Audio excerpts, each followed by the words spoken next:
ಯಾದಗಿರಿ ಜಿಲ್ಲೆಯ ಬಪ್ಪರಗ ಗ್ರಾಮದಲ್ಲಿ ದಲಿತ ಸಮುದಾಯದ ಅಪ್ರಾಪ್ತೆ ಮೇಲೆ ರೇಪ್ ಮಾಡಿದ್ದ ಆರೋಪದ ಮೇಲೆ ಸವರ್ಣೀಯ ಯುವಕನ ವಿರುದ್ಧ ಆಕೆಯ ಪೋಷಕರು ತಂದೆ ತಾಯಿ ಯಾರು ದೂರು ಕೊಟ್ಟಿದ್ದರು. ಅದಕ್ಕೆ ಗ್ರಾಮದ ಜನ ಎಲ್ಲ ಸೇರಿಕೊಂಡು ಈಗ ಆ ಕುಟುಂಬಕ್ಕೆ ಬಹಿಷ್ಕಾರವನ್ನು ಹಾಕಿದ್ದಾರಂತೆ. ದಿನಸಿ ವಸ್ತು ಎಲ್ಲ ಕೊಡಬಾರ್ದು ಅಂತೆಲ್ಲ ಅಪ್ಪಣೆ ಮಾಡ್ತಾರೆ.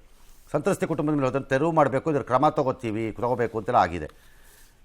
ಇದಷ್ಟು ಇದಲ್ಲ, ಹೋಗಿ ಅದನ್ನು ಸ್ಟ್ರೈಟಾಗಿ ಹೇಳಬೇಕಷ್ಟೇ ಆ ಗ್ರಾಮದ ಮುಖಂಡರಿಗೋ ಏನೋ, ನಿನ್ನ ಮೇಲೂ ಕೇಸ್ ಬೀಳತ್ತೀಗ ಅಂತ ಬಹಿಷ್ಕಾರ ಹಾಕೋಕೆ ಇವ್ರು ಯಾರಿಗೂ ಹಾಕಿಲ್ಲ. ಒಂದು ವೇಳೆ ಆ ತೀರ್ಮಾನಕ್ಕೆ ಬಂದರೆ ಹಳ್ಳಿ ಅಥವಾ ಗ್ರಾಮಕ್ಕೂ ಬಹಿಷ್ಕಾರವನ್ನು ಸರ್ಕಾರ ಹಾಕ್ಬೋದು ಬೇಕಿದ್ರೆ, ಮನಸ್ಸು ಮಾಡಿದ್ರೆ. ಏನು ಕೊಡಲ್ಲ, ನೋಡೇ ಬಿಡೋಣ. ನೀವು ಕೊಡದಿರಂಗೆ ನಾವು ಕೊಡಲ್ಲ ಅಂದ್ರೆ ಏನು ಮಾಡ್ತೀರಿ? ಈ ಮನೋಸ್ಥಿತಿಯನ್ನು ಬಿಟ್ಬಿಡ್ಬೇಕು. ಯಾರೇ ಜನ ಆಗಿರಲಿ, ನೀವು ಏನು ಬೇಕಾದ್ರೂ ಇರಲಿ, ಅದು ಆದರೆ ಆ ಮನೋಸ್ಥಿತಿಗೆ ಬರ್ಕೂಡ್ದು. ಕಂಪ್ಲೇಂಟ್ ಕೊಟ್ಟಿದ್ದಕ್ಕೆ ಏನು ಪೊಲೀಸ್ನವ್ರು ಏನು ಮಾಡ್ತಿದ್ದಾರಲ್ಲಿ? ಇವನ್ ತಹಸೀಲ್ದಾರ್ DC ಏನು ಮಾಡ್ತಿದ್ದಾರೆ? ಪೊಲೀಸ್ ಅಲ್ಲ ಇದು, DC ತಹಸೀಲ್ದಾರ್ ಏನು ಮಾಡ್ತಿದ್ದಾರೆ? ಏನು ಸುಮ್ಮನೆ ಕಾರ್ ಇಟ್ಕೊಂಡು ಗೂಟ ಹಾಕೊಂಬಿಟ್ಟು ಲೈಟ್ ಹಾಕೊಂಡು ಓಡಾಡಕ್ಕ ನೀವೆಲ್ಲ? ಇದು ಮೀಡಿಯಾನಲ್ಲಿ ಬಂದು ಇಲ್ಲಿವರೆಗೂ ಬರಬೇಕಿತ್ತಾ? ಇದು ನಿಮಗೆಲ್ಲ ಯಾವ ಇನ್ಫಾರ್ಮೇಷನ್ ಇದೆ? ಕಾಮನ್ ಸೆನ್ಸ್ ಬೇಡವಾ ಒಬ್ಬರಿಗೂ ಇಲ್ಲಿ? ಇದೇನಾ ಕಾಂಗ್ರೆಸ್ ಸರ್ಕಾರದ ಗ್ರೇಟ್ ದಲಿತೋದ್ಧಾರಕ ಮುಖ? ಎಸ್. ಇನ್ನು ಮೈಸೂರು ದಸರಾ ಹಬ್ಬಕ್ಕೆ ಇನ್ನೇನು ಕೆಲವು ದಿನಗಳಷ್ಟೇ ಬಾಕಿ ಇದೆ. ಈ ಹೊತ್ತಲ್ಲೇ ಮಹಿಷ ದಸರಾ ಆಚರಣೆ ವಿವಾದ ಮತ್ತೆ ಮುನ್ನೆಲೆಗೆ ಬರ್ತಾ ಇದೆ. ದಸರಾ ಬಂದಾಗೆಲ್ಲ ಇದು ಬರ್ತಾನೆ ಇರುತ್ತೆ. ಚಾಮುಂಡಿ ಬೆಟ್ಟದಲ್ಲಿ ಮಹಿಷ ದಸರಾ ನಡೆಸಲು ಬಿಡಲ್ಲ ಅಂತ ಮಾಜಿ ಸಂಸದ ಪ್ರತಾಪ್ ಸಿಂಹ ಗುಡುಗಿದ್ದಾರೆ.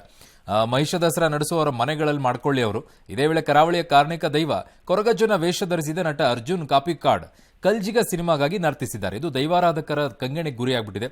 ಸೋಷಿಯಲ್ ಮೀಡಿಯಾದಲ್ಲಿ ಬಾಯ್ಕಾಟ್ ಕಲ್ಜಿಗ ಅಭಿಯಾನ ಈಗ ನಡೆದಿದೆ. ಅನಾರೋಗ್ಯ ಕಾರಣದಿಂದಾಗಿ ನಿನ್ನೆ ನಿಧನರಾದ ಎಡಪಕ್ಷದ ನಾಯಕ ಸೀತಾರಾಮ್ ಯೆಚೂರಿ ಅವರ ಪಾರ್ಥಿವ ಶರೀರವನ್ನು ಇವತ್ತು CPIM ಪಕ್ಷದ ಕಚೇರಿನಲ್ಲಿ ದಿಲ್ಲಿನಲ್ಲಿ ಇಟ್ಟಿದ್ದರು. ಅಲ್ಲಿಗೆ ತುಂಬ ಜನ, ಹಲವಾರು ಮುಖಂಡರು, ಪ್ರಮುಖರೆಲ್ಲ ಹೋಗಿ ಅಂತಿಮ ನಮನವನ್ನು ಸಲ್ಲಿಸಿದ್ರು. JNU ಆವರಣದಲ್ಲೂ ಅವರ ಪಾರ್ಥಿವ ಶರೀರವನ್ನು ಸಾರ್ವಜನಿಕ ದರ್ಶನಕ್ಕೆ ಇಡಲಾಗಿತ್ತು. ನೂರಾರು ಮಂದಿ ಶ್ರದ್ಧಾಂಜಲಿಯನ್ನು ಅಲ್ಲಿ ಅರ್ಪಿಸಿದ್ರು. ಸಂಜೆ ಅವರ ನಿವಾಸಕ್ಕೆ ಪಾರ್ಥಿವ ತಂದಾಗಿದೆ.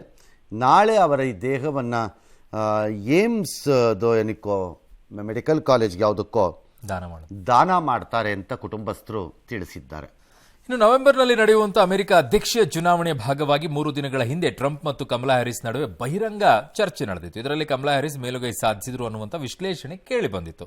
ಇದರಿಂದ ಮುಜುಗರಕ್ಕೆ ಒಳಗಾದಂತೆ ಟ್ರಂಪ್ ಕಂಡು ಬಂದಿದ್ದಾರೆ. ಮತ್ತೊಮ್ಮೆ ಕಮಲಾ ಹ್ಯಾರಿಸ್ ಜೊತೆಗೆ ಬಹಿರಂಗ ಚರ್ಚೆಗೆ ನಾನು ಸಿದ್ಧ ಇಲ್ಲ ಅಂತ ಘೋಷಣೆ ಮಾಡಿಬಿಟ್ಟಿದ್ದಾರೆ.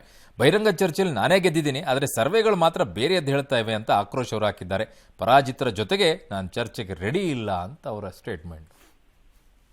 ಈಗ ಸೋತವನೇ ಇನ್ನೊಬ್ಬರನ್ನ ಪರಾಜಿತ ಆಗ್ಬಿಟ್ರೆ ಆಗೋಯ್ತಲ್ಲ, ಪ್ರಾಬ್ಲಮ್ ಸಾಲ್ವ್. ಇಲ್ಲಿ ಇಂಡಿಯಾಲಾಗಿದ್ದು ಅದೇ.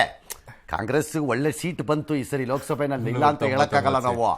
ಬಟ್ ಅವ್ರು 2 ಪಾರ್ಟಿ ಬಂದ್ರು, ಗೆದ್ದಿದ್ದು ನಾವೇ ಅಂತ ಅಂದ್ಬಿಟ್ರೆ ಹಿಂಗಾಗತ್ತೆ. ಅದೇ ಹೇಳ್ತೀನಿ, ಅದು ಹೆಂಗಾಗತ್ತೆ? ಏನಿಯೋ ಆಗತ್ತೆ. ರಾಜಕಾರಣಿಗಳು ಅಂದ್ರೆ ಒಂದೇ ರಕ್ತ, ಒಂದೇ DNA, ಒಂದೇ ಅರ್ಧ ಬ್ರೈನು, ಪ್ರಪಂಚದ ಒಂದೇ ನಾಲ್ಗೆ. ಸ್ಕೇಲ್ ಹಿಡ್ಕೊಂಡು ಲೆಕ್ಕ ಹಾಕಿದ್ರು ಲೆಂತು ಒಂದೇ ಇರ್ಬೋದು ಮೋಸ್ಟ್ಲಿ. ಪ್ರಪಂಚದ ಯಾವ ಮೂಲೆಯಲ್ಲಿ ಇವರೇ ಸಿಗೋದು. ಕ್ರಿಕೆಟ್ ಅಂಗಳದಲ್ಲಿ ಅಪರೂಪದ ದೃಶ್ಯ. ಇಂಗ್ಲೆಂಡ್ನ ಕೌಂಟಿ ಕ್ರಿಕೆಟ್ ಭಾಗಿ ಸಾಮರ್ಸೆಟ್ ಮತ್ತು ಸರ್ರೆ ನಡುವೆ ಮ್ಯಾಚ್ ನಡೀತಿತ್ತು.